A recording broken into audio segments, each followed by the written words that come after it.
Hello everyone, and a happy new year to you. I hope you've all had a very lovely time with your Christmases and your New Year celebrations. Um, yeah, let's just crack on with this new year. Last year, let's be honest, was a bit of a dumpster fire when it comes to like sort of the politics and everything. So onwards and upwards.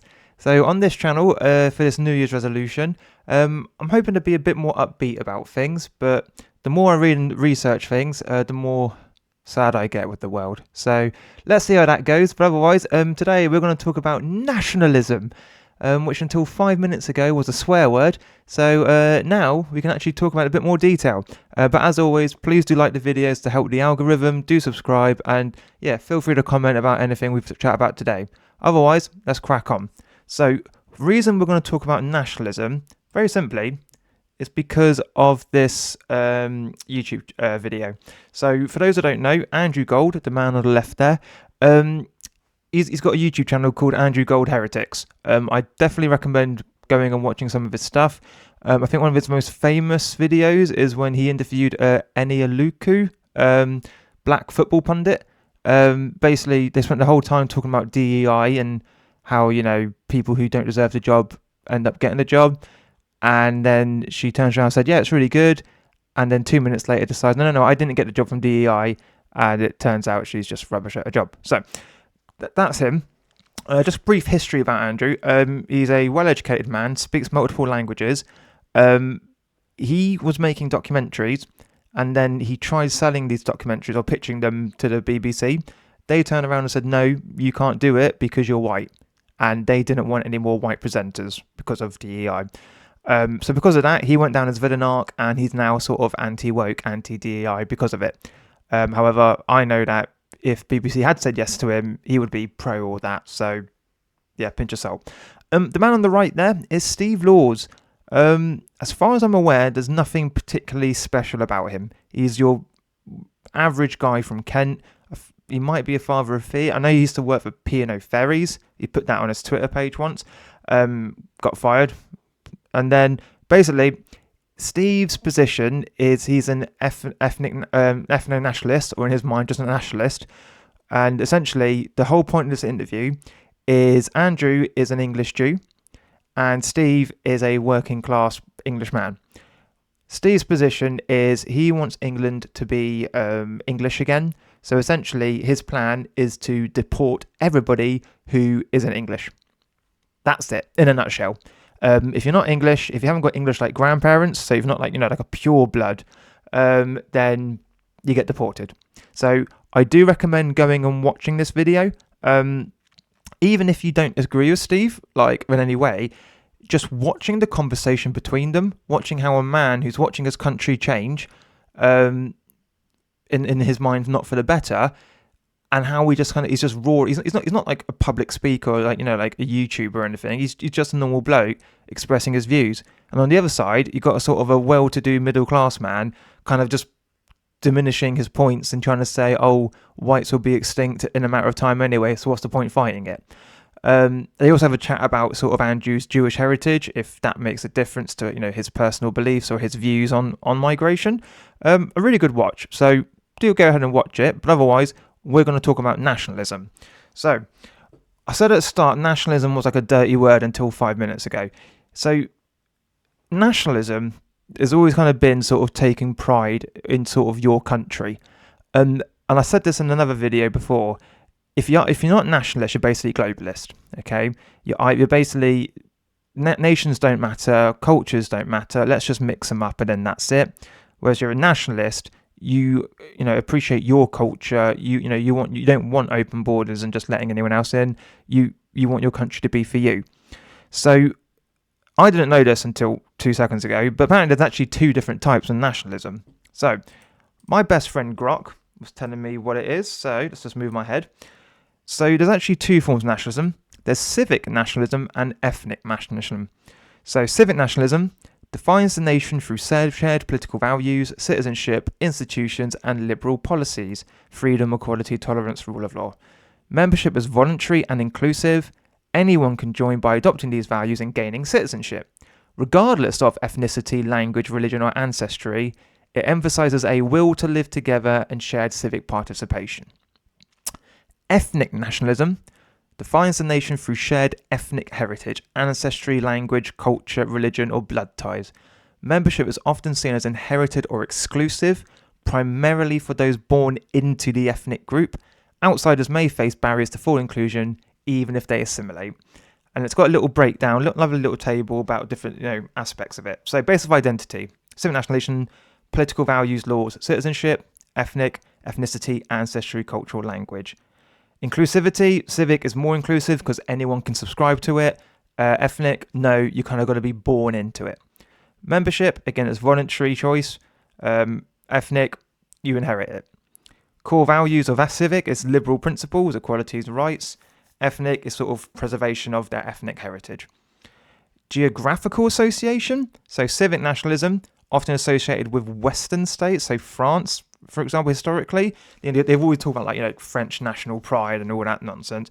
Ethnic, often linked to Eastern Central Europe historically. Now, a key thing about the Eastern sort of Central Europe historically is if you ever looked at sort of a map of Eastern Europe over the last 1,000 years, you see the borders change constantly. So, for example, England has always been based in England, and our borders hardly ever changed. I think when the Plantagenets were in charge, we owned a bit of France, but then the French, went and took it back. Thanks, Joan. So it's sort of always been defined where England is, and where you were born. You're English. France, similar thing. They've kind of always had that certain area. The Flemish, sort of where Belgium is now, they were constantly between sort of France and the Holy Roman Empire. So again, that got created, and now that's why they've got multiple sort of ethnicities there. Eastern Europe, so you had the Polish, Lithuanian sort of, I think it was the Commonwealth they called it, the Holy Roman Empire. Basically, you constantly saw these lands were changing their borders, but the people living there didn't. So you would have a group of people living in the same place for the last 1,000 years and constantly sort of being shifted between different countries. So 1 minute, they're part of the Polish, Lithuanian Commonwealth, the next the Holy Roman Empire. They could be part of Austria-Hungary. This one town could be in different places. So the one constant they had was their ethnicity. So that's probably why over there that's more important. And maybe as well, during the USSR, when that sort of encapsulated a lot of Eastern Europe, then it's okay, we're all Polish, or we're all Hungarian, or we're all Slavic, and then when that broke up, it's okay, this is who we are, these are our identities. Case in point of that is the Bosnian War.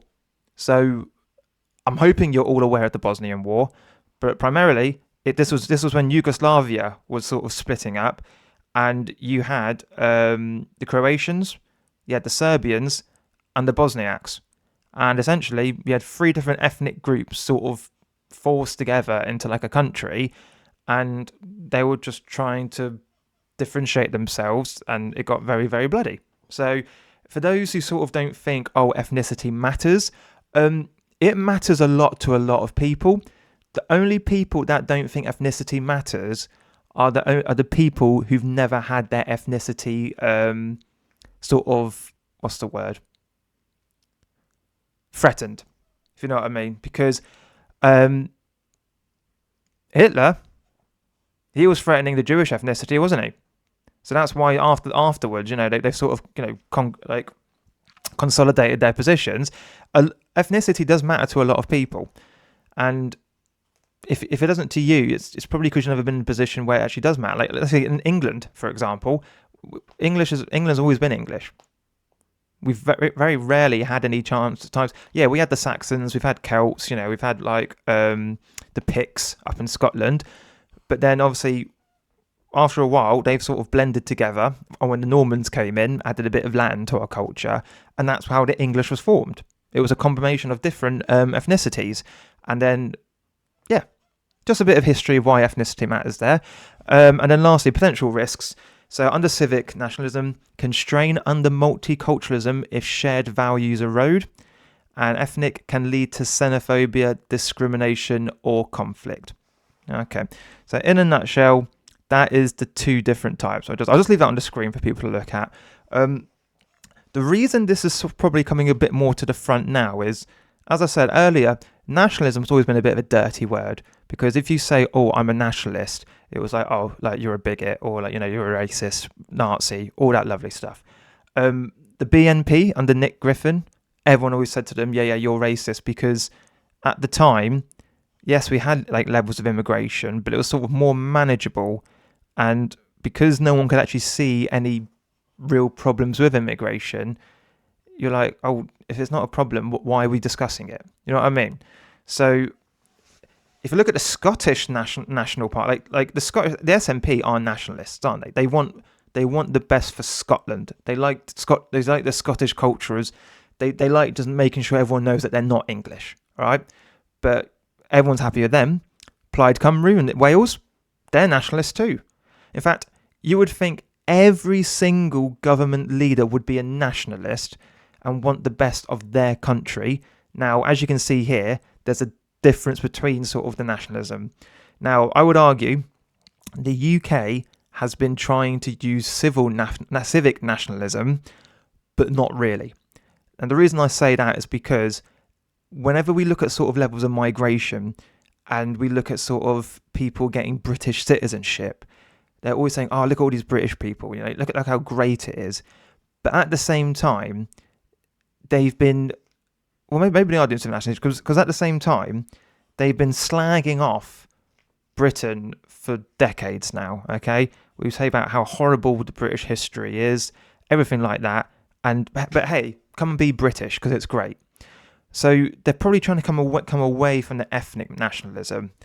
And the problem that we've got there, and it's because it says it constrain under multiculturalism, is when you have like a homogenous society, so everyone's sort of the same skin colour, everyone's got the same religion, everyone's got the same culture, there's a lot less things to argue over. Now, you just go back to arguing over, should we have a left or right wing government? Should we have high taxes or low taxes? You can just go into that. But at the same time, you know that everybody's striving for the best for the country. When you look at civic nationalism, it's really hard to sort of try and like be nationalist when there's 1,000 different priorities or sort of different opinions on which groups should get, which benefits and everything like that. Now, one thing Steve Laws does say in this interview, if we just go back to this page, is he wants England to go back to being like English. And he literally says about, if you haven't got English grandparents or like anything like that, we would deport you. Now, obviously, I don't agree with him, because it turns out I have a massive self-interest. My wife's Hungarian. So my baby boy, he's not 100% English. So if Steve comes to my house and says, right, I'm deporting your son, yeah, that's not going to go well for him. But I kind of get his point, and I'm actually really glad he has this viewpoint.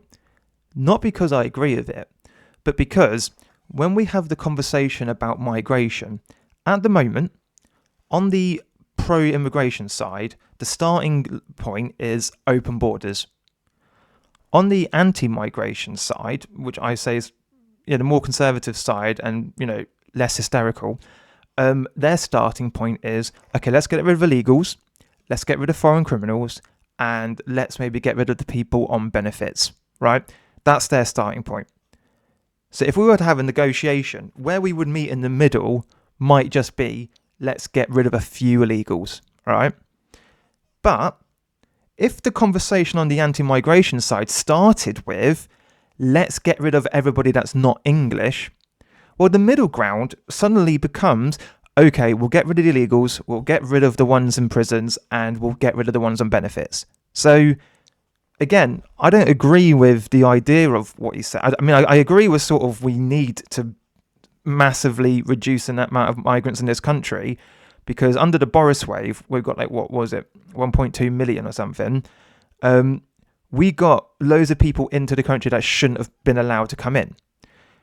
Now, I do like I've got to do the old, oh, I'm not racist, but I've got a couple of friends who are sons of migrants, and they've grown up around English people. They are quintessentially English in terms of their culture, and they've got married, they've had kids, and they're bringing their kids up in the same way that I'm bringing up my son. Okay, so what I would say is then an ethnic nationalist wouldn't like that. A civic nationalist would be like, yeah, like crack on. But you do have other people, let's say like in Luton, for example, where they're the son of migrants. They don't assimilate within the English culture because there's not that many English people around them. And the ones that there are, their parents tell them to keep away from. They end up just growing up in these ghettos of people all around them of the same culture. And then what happens? Well, they go on stabbing sprees in Southport. They blow up people at Manchester Arena. They're part of the terrorist gang in Luton. They go off to join ISIS. So I can see what Steve's saying. Part of the problem is that the people, the migrants who come here and have kids, they don't integrate their kids. Their kids grow up in a country like that they don't feel like they belong to, and they just want to lash out about it because it's like, I'm a stranger in my own lands. So yeah, it's nice that we can talk about nationalism again, because this is just kind of, for me, blowing it open. I'm a nationalist, I'm definitely not a globalist. I want England to thrive. I want England to be a safe place, well, a place for English people to do well in. But when you've got governments who are actively going out, attacking English, saying you can't apply for this job if you're white, if you're part of the skin colour. Oh, if you're the RAF, we're not going to actively look to recruit people who are English. Great. And I don't think it's too much to say. If you look at every other country, look at Poland, Hungary, Japan, just basically most other countries, the vast majority of people there are from the ethnicity of that country. You land on an airplane at their airport, you know which country you're in by the people you're looking at. You come to England, you land at Heathrow, you think you're in New Delhi. So I don't think it's too much to ask for that people want to feel live in a country where they are surrounded by the people that look and act like them and have the same values as them, the same culture, the same religion. And if people think, oh, it's racist to want to live in a world like that, I was thinking about this on my dog walk. I was like, okay, if it's racist to want to be around people that look like you, talk your language, like have the same culture as you, then why is it in Birmingham, East London, Bradford, other areas of the country, we've got these groups of migrants living amongst their own kind? If it's racist for me to want to live around people with the same cultural values and religion as me, surely it's racist for them to be living amongst their own people as well. And if it's racist for them to do that, then why have we imported people who are racist against us, the host, basically? So yeah, that's just kind of all I wanted to say about nationalism. I am worried for 2026 that what's happening in America, where JD Vance has come out saying it's okay to be like white now, like you don't have to feel guilty about being white. I'm worried that there is going to be a massive pendulum shift, and we are probably going to overcorrect to basically getting, well, essentially a race war anytime soon. And I think what the government needs to do is, when we do see things like illegal migrants, attacking little girls, when we do see about, Pakistani grooming gangs, basically anytime there's a news story, which is almost daily now, of somebody who's clearly not from here or their ancestors aren't from here doing something bad, there needs to be a very quick, this is bad, punish them, get it over with. Otherwise, the more and more that people in this country, the native English people or people who have assimilated and feel part of our country, the more that they see that kind of those people getting away with it, the more they're going to resent them. And then essentially, at some point in the future, that resentment's going to build up, and people who agree with Steve Laws are probably going to act out. What we need to do is just correct it now, nip it in the bud, and then hopefully take a lot of heat out of the situation. But that's just my thoughts. So guys, thanks for taking your time to listen to this video. Nice bit of nationalist nonsense to go start your year with. So again, please do like the video, please do subscribe. If there's anything I said that you completely disagree with, feel free to put it in the comments. But otherwise, have a great rest of your day, and thanks for listening. Bye bye.